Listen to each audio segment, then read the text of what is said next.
बच्चों, आज हम देखने जा रहे हैं कक्षा 5वीं का तीसरा पाठ, जो कि है वाद्य यंत्रों की अनोखी दुनिया। तो चलो पढ़ते हैं।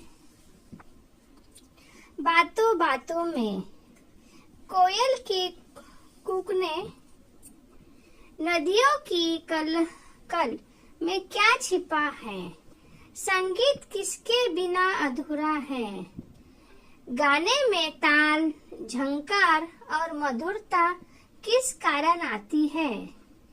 मानव जीवन संगीत से हमेशा से जुड़ा रहा है।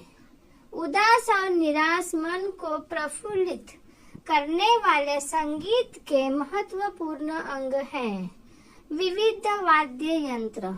वाद्य कोई भी हो और किसी भी तरह से बजाया जाए, उत्पन्न ध्वनि मधुर संगीत ही होती है। इस पाठ में ऐसे ही कुछ विशेष वाद्य यंत्रों की जानकारी दी गई है। तो यह पाठ में वाद्यों के बारे में बताया गया है। तो अब पाठ अपना चालू हो रहा है।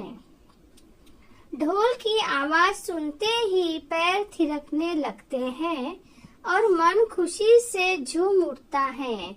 जब हमें कोई ढोल की आवाज आती है तो क्या होता है, हमें नाचने की इच्छा होती है, पैर हमारे थिरकने लगते हैं और खुशी से हम झूम उठते हैं।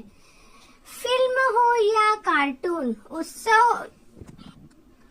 उत्सव या त्योहार, देश या विदेश, संगीत अपना विशेष महत्व रखता है।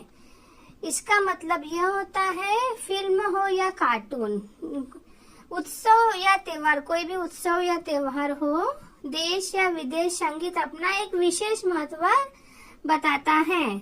शहनाई की मधुर ध्वनि दूर से ही बता देती है कि विवाह उत्सव शुरू हो चुका है। जैसे हमें दूर से ही आवाज आ जाती है, कोई विवाह होता है तो हमें दूर से ही आवाज आती है, तो हम सब बोलते हैं कि अरे कुछ विवाह हो रहा है, कहीं विवाह हो रहा है, शादी हो रही है। विभिन्न अवसरों पर भिन्न भिन्न वाद्य यंत्र बजाए जाते हैं। अलग अलग अवसरों पर ना अलग अलग वाद्य यंत्र बजाए जाते हैं जो मंगल की सूचना देते हैं, जो मंगल की अच्छी की सूचना देते हैं। मंगल यानी अच्छा। तबले की थाप, सितार की धुन और शहनाई की ध्वनि हमें खुशियों की एक अनोखी दुनिया में ले जाती है। वह यह बोलते हैं कि तबले की थाप जो रहती है, सितार की धुन रहती है और शहनाई की ध्वनि, जो आवाज आती है शहनाई की, वह हमें एक अलग ही खुशियाँ देती है। भारत में संगीत के क्षेत्र में अनेक प्रकार के वाद्य यंत्रों का विकास हुआ है।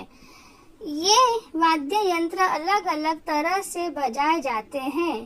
तबला, ढोलक जैसे वाद्य यंत्रों को थाप देकर बजाया जाता है, तो बांसुरी शहनाई को फूंक से और सितार, संतूर आदि को तारों में कंपन उत्पन्न करके बजाया जाता है।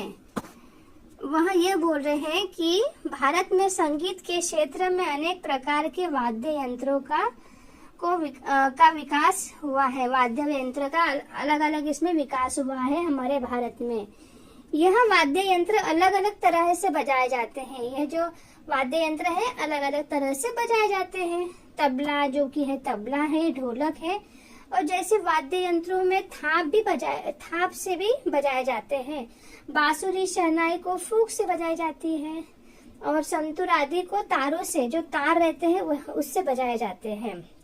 संगीत में वाद्य यंत्र का महत्वपूर्ण स्थान रहा है। संगीत में ना जो वाद्य यंत्र का एक महत्वपूर्ण स्थान दिया गया है। सुरों को ताल देने के लिए तरह तरह के वाद्य यंत्रों का प्रयोग किया जाता है। यानी तरह तरह का वाद्य यंत्र का प्रयोग किया जाता है जो हम सुरों को ताल देने के लिए। यहाँ हम कुछ प्रमुख वाद्य यंत्रों की जानकारी प्राप्त करेंगे। अब हमें वो जानकारी दे रहे हैं प्रमुख वाद्य यंत्रों की, तो पढ़ते हैं हम यहाँ आगे। जो कि है तबला। तबला क्या करते हैं, थाप देकर बजाए जाने वाले वाद्य यंत्रों में तबला सबसे लोकप्रिय वाद्य यंत्र है। जो तबला है ये थाप देकर बजाया जाता है और यह सबसे लोकप्रिय है, सभी लोगों को यह प्रिय है। इसका प्रयोग शास्त्रीय संगीत में से लेकर पाश्चात्य संगीत तक में किया जाता है। इसका बहुत सारा उपयोग किया जाता है। यह उत्तर भारत में अधिक प्रचलित है। यह उत्तर भारत में बहुत प्रचलित है। संगीत में 2 तबलों का प्रयोग किया जाता है। संगीत में है ना, दो तबलों का प्रयोग किया जाता है। बाएं हाथ से बजाया जाने वाला यंत्र आकार में बड़ा होता है। यह आकार में बाएं हाथ से जो बजाते हैं वो आकार में बड़ा होता है, इसे बाया कहा जाता है। दाएं हाथ से बजाए जाने वाले यंत्र को दाया कहा जाता है। जो बाएं हाथ से बजाते हैं उसको बाया कहा जाता है और जो दाएं हाथ से बजाते हैं उसको दाया कहा जाता है। यह आकार में छोटा होता है। बाया तबला मिट्टी या धातु से और दाया तबला लकड़ी से बना होता है। यह दोनों तबले अलग अलग इससे बने होते हैं। तबले को बजाते समय हाथ की उंगलियों, हथेली और कलाई का प्रयोग किया जाता है। ये देखिए, आप देख ही सकते हो ये कैसे बजा रहे हैं।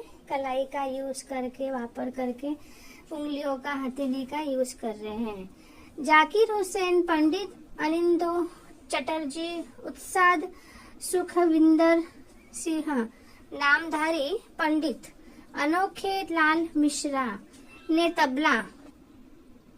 ने तबला वादन में काफी शोहरत हासिल की है। तो हम पढ़ते अब बांसुरी के बारे में, जो कि यह है बांसुरी। फूंक से बजाए जाने वाले वाद्य यंत्रों में बांसुरी सबसे सुरीला वाद्य यंत्र है। बांसुरी सबसे सुरीली वाद्य यंत्र है। बांसुरी लकड़ी की बनी होती है, जिसमें छेद के पार हवा के प्रवाह से ध्वनि उत्पन्न होती है। जो यह है लकड़ी से बनी होती है और इसमें छोटे छोटे होल्स रहते हैं, तो वो हवा के प्रवाह से वो ध्वनि उत्पन्न होती है। करीब 35 से 40 हजार साल पहले की कई बांसुरियां जर्मनी के स्वाबियन अल्ब क्षेत्र में पाई गई हैं। यानी वो बोल रहे हैं कि करीब 35 से 40 हजार साल पहले की बात है। बांसुरियां जर्मनी के स्वाबियन अल्ब क्षेत्र में पाई गई हैं। इन बांसुरियों से अनुमान लगाया जा सकता है कि यूरोप में एक विकसित संगीत परंपरा आधुनिक मानव की उपस्थिति के प्रारंभिक काल में भी विद्यमान थी। वही भारत में भी बांसुरी पौराणिक महत्व रखती है। भारत के प्रमुख बांसुरी वादकों में हरि प्रसाद चौरसिया, पन्नालाल घोष और राकेश चौरसिया के नाम उल्लेखनीय है। तो यह सबके इनने नाम दिए गए हैं जो हमारे भारत में प्रमुख हैं। तो अब हम पढ़ते हैं शहनाई। शहनाई एक खोखली नली जैसी होती है। देखिए, आप देख ही सकते हो शहनाई, जिसका एक सिरा अधिक चौड़ा तथा दूसरा पतला होता है। एक सिरा अधिक चौड़ा होता है और दूसरा पतला होता है। शहनाई के सैकड़े सिरे पर डैने के आकार की 1 सेंटीमीटर लंबी 2 पत्तियां लगी होती हैं। जो पत्तियां लगी रहती है, उस्ताद बिस्मिल्लाह खां की शहनाई की ध्वनि कानों में पड़ते ही आनंद की अनुभूति होती है। जो उस्ताद बिस्मिल्लाह खां की जो शहनाई वो बजाते हैं तो अलग ही आनंद होता है सुन के। वे विश्व के सर्वश्रेष्ठ शहनाई वादक माने जाते हैं। वह विश्व के सर्वश्रेष्ठ शहनाई वादक माने जाते हैं। तो ये हुआ हमारे शहनाई का। अब हम पढ़ते हैं सितार। यह है सितार, आप देख ही सकते हो। तारों में कंपन पैदा करके बजाए जाने वाले यंत्रों में सितार सबसे लोकप्रिय वाद्य यंत्र है। जो सितार है यह तार रहते बजाए जाते हैं। यह सागौन की लकड़ी और कद्दू मीन्स पंपकिन से बना होता है। जो सागौन की लकड़ी होती है वह और पंपकिन की लकड़ी से बनाया जाता है। इसे बजाते समय उंगली में मोहराब पहनकर इसके तारों की झंकृत किया जाता है। जो उंगलियों में मोहराब पहनकर इसे बजाया जाता है। इसका प्रयोग भी शास्त्रीय तथा अन्य तरह के संगीत में किया जाता है। सितार पूरी तरह भारतीय वाद्य यंत्र है। सितार क्या है? पूरी तरह भारतीय वाद्य यंत्र है। इसे भारत की को राष्ट्रीय वाद्य यंत्र होने का गौरव भी प्राप्त हुआ है। इसे न भारत का वाद्य यंत्र भी गौरव प्राप्त हुआ है। पंडित रविशंकर उस्ताद लियाकत खां, शहीद परवेज खान और पंडित उमाशंकर मिश्रा ऐसे नाम हैं। यह उनने सबके नाम दिए गए हैं जिन्होंने सितार वादक परंपरा को लोकप्रियता की बुलंदियों तक पहुंचाया है। यह सबके नाम है जो जिन्होंने ना सबको आगे बढ़ाया है। अब है संतूर। ये जो बजा रहे हैं यह है संतूर। संतूर का भारतीय नाम शततंत्री वीणा यानी 100 तारों वाली वीणा था, जिससे बाद में फारसी भाषा में के प्रभाव से संतूर नाम दिया है। संतूर का नाम पहले था शततंत्री वीणा, फिर उसके बाद उसका नाम दे दिया है संतूर। यह अपने आप में एक अनोखा वाद्य यंत्र है जो कि तार की साज होने के बावजूद लकड़ी की छोटी छड़ों से बजाया जाता है। यह क्या लकड़ी के छोटी छोटी छड़ियों से बजाया जाता है। यह मूल रूप से कश्मीर का लोक वाद्य है। यह कश्मीर का लोक वाद्य है जिसे सूफी संगीत में इस्तेमाल किया जाता है। सूफी संगीत में इस्तेमाल किया जाता है। पहले इसका चलन केवल कश्मीर में था, लेकिन आज यह भारत के सबसे लोकप्रिय वाद्य यंत्रों में से एक है। यह अभी पहले कश्मीर में था, अभी यह भारत में लोकप्रिय है सभी इधर। अब इसका प्रयोग भी शास्त्रीय संगीत से लेकर अन्य सभी प्रकार के संगीत में किया जाता है। इसका भी प्रयोग सभी संगीत के इसमें किया जाता है।